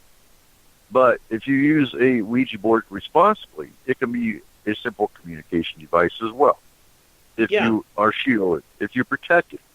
But when you go to, I can't remember the name of the toy company. When a toy company, I worked at Target while I was in the Army. I was in the Army, but I worked at Target as a side job in the toy department. I ran the toy department in the seasonal. And I had a little girl come up to me at Halloween, and I'm looking for a game. I was like, oh, okay, what game is that for? It's called Wowgy or Oogie or a Ouija board. Oh, what are you going to do with a Ouija board? Well, my friend said it was a fun game to talk to ghosts. So I'd really encourage you to talk to your parents first, for one. And I would encourage your parents not to let you get one until you actually learn how to properly use something like that. But, that's where the problem lies, is how people perceive things. And to call a Ouija board a toy is the wrong aspect. But then you got fanatical people that, they're just evil. Well, no, not really. It's how you use them. And if you don't use the right shield... the gun. But if you don't use them right, it can be evil. Oh, you don't use it right, you're going to have a problem. Oh yeah, and you'll be calling Forest Moon in to take care of the problem. But isn't a Ouija board just another tool? I mean, it's not that much different from the old analog tape recorder or a night vision camera or a 35 millimeter camera. It's all in how you use it, and it's just another tool. Essentially correct. Yeah. I have to say, I have to put it in perspective. I know we're getting ready to, but I feel that with the Ouija board, the biggest problem with that is the way it's portrayed in Hollywood. I mean, any paranormal movie that starts out with 4 college friends usually doesn't end well. I mean, really. And I just have to say, it is a tool. It's not a toy. But if you think it's a toy, Forest Moon Paranormal is here to show you how real it can be. Oh, yeah. Would you hand your kids a jigsaw and tell them to go play? I would hope not. But No. do you? Oh, I went the wrong direction. I thought you were talking about the puzzle. Cool. Do you think the paranormal community itself kind of gives the Ouija board the power in the public's eye that it has, in terms of, there are so many paranormal groups that don't consider it another tool. They consider it, an object of demons, and they portray it as such. Do you think that gives it power it shouldn't have? Doesn't give it power, but it certainly gives it a marketability. Right. You hit that on the head. But honestly, if I was going to a paranormal case, I would not take a Ouija board, because you don't need that added energy or that added no. Just sitting in your home trying to contact Grandpa Bob, sure. Going to a prospective house where someone is already terrified, and you don't know what they're being terrified by, I wouldn't take a Ouija board into. And most paranormal groups advertise that they will not use a Ouija board. Well, in all fairness, most of them don't know how.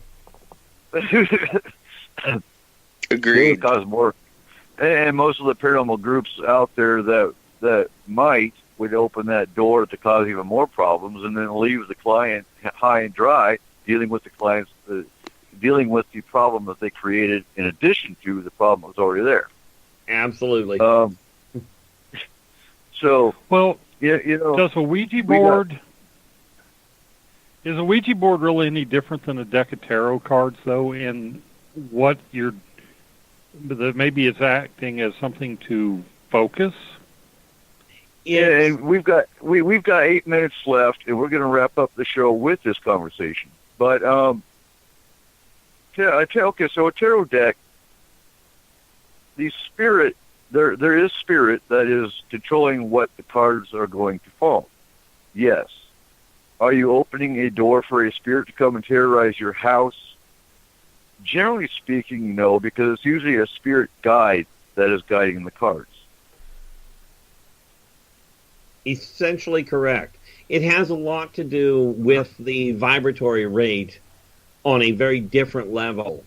The Ouija board, when you actually get it working, literally alters the vibratory rate of the area around you, which, shall we say, weakens the barrier, making it possible for non-corporeals to actually step through. I like that example. I like that definition, or that explanation. That's perfectly right. And to expound on that, the Ouija board opens up the vibration to where anything can come through. Yes. Whereas the tarot deck opens up a higher vibration to where only benevolent beings can come and communicate through your tarot deck. For the most part, it boils down to the difference between having somebody typing on the computer. Somebody can type whatever they want. With a tarot deck, that's basically what it is. whereas the Ouija board is more along the lines of inviting them to come to your door. Okay. And throw the door open and run in. Yeah, pretty much. And then throw your dishes around and slam doors and yeah, if they want to. Do you guys... Oh, go ahead, Coop. No, go ahead. I was laughing. I just wanted to ask, because I ran into somebody who had one of these.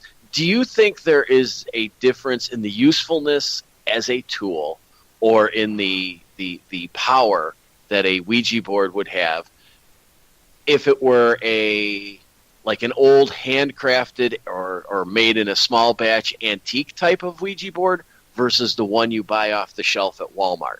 Absolutely. Well, yeah, because the more you use the Ouija board, the more power it gets. So you get an old antique style Ouija board versus a manufactured in a plant.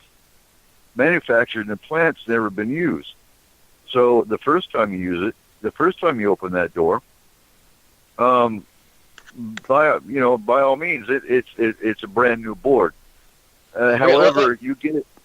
Let me rephrase it a little bit, because I know somebody who they dabble in this and they actually make Ouija boards, and they're handcrafted, and they're new, but they're handcrafted. They've put their time and their energy and, for lack of a better word, their soul into making it. Versus.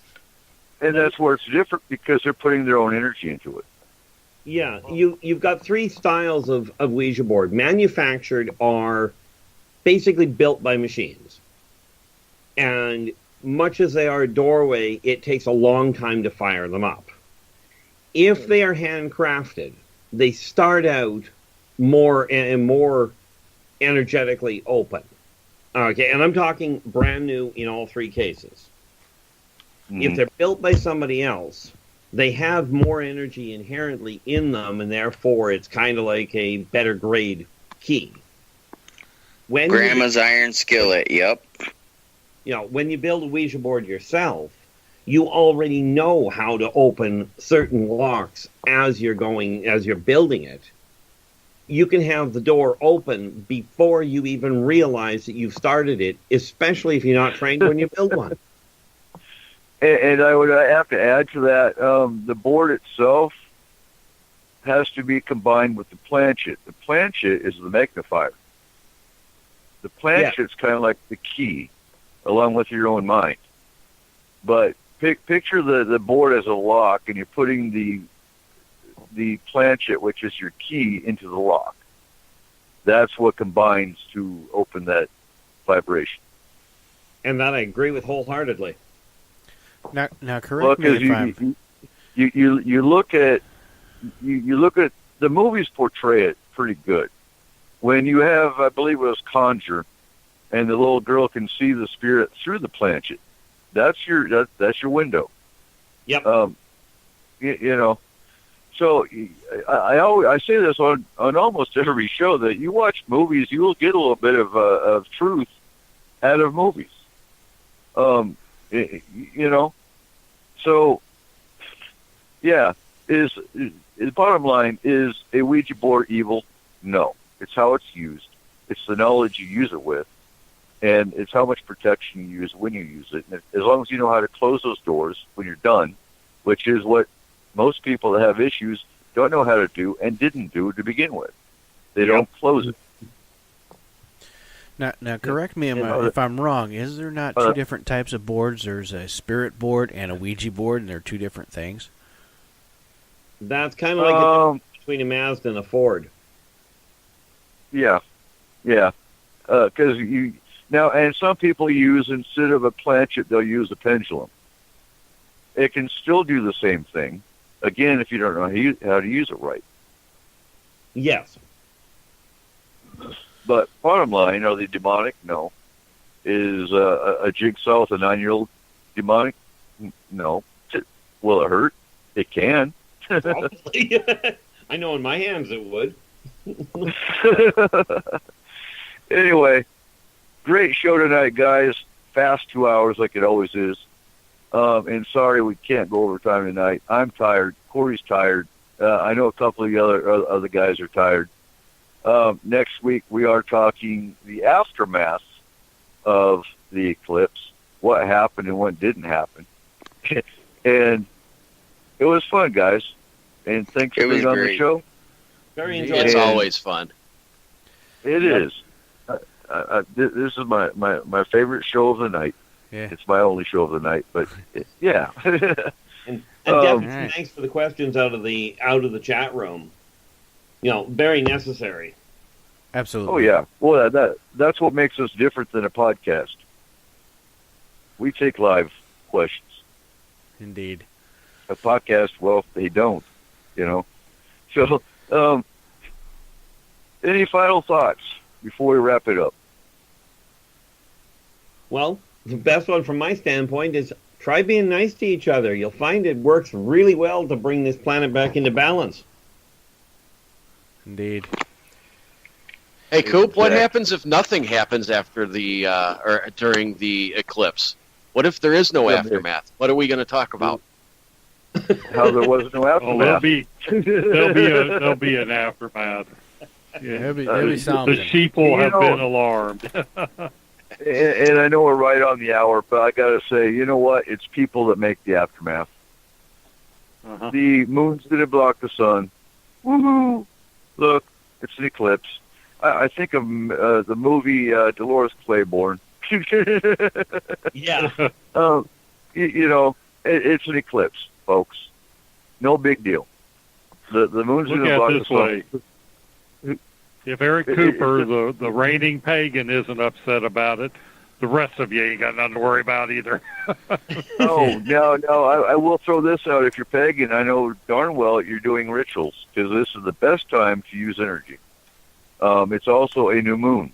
It's the best time to do energy work for new beginnings and things like that. So, pagans will be using the energy for their own work. But when it comes down on the idea of the best time, huh?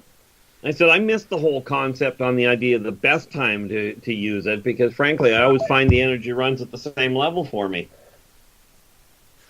Well, you're different. Okay, I'll give you. All right, but folks, there is no aftermath. The aftermath is what's created by the fanatics that want to make money off it, or the religious dogma that wants to create the end of the world and for their Christ to come back. That's where the problems lie. It's just an eclipse, nothing more, nothing less. And on that note, okay, let's hear music. Let's wrap her up here. Hold on a second. All right, ladies and gentlemen, I'd like to thank our guests tonight, Robert Rose, Everett Thiemer, Eric Markham, and R. Keith Andrews. Join us next week as we discuss the up-and-coming eclipse and all of the interest and some of the panic that came up to it and what will happen afterwards. I would like to thank our audience tonight for joining us. And remember, S4 happens every Saturday night at 12 o'clock Pacific Standard Time, midnight. And keep your eyes to the skies.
Hi, you've reached the High Fashion Hotline. Hi, I need an update. Haircut? No, my jeans, they're outdated. Run to Old Navy for tons of new jean styles on sale right now. Old Navy? Yes, try the new Rockstar 24/7. Now with more stretch and comfort than ever, you can feel and look fabulous. Plus, all jeans for the whole family are on sale up to 50% off, starting at $15 for adults and from $10 for kids. Up to 50% off all jeans? Yep. Say hi to new denim at Old Navy and OldNavy.com. It's a date. New jeans at Old Navy. High Fashion, Old Navy. Valid 8/10 to 8/23. Excludes clearance.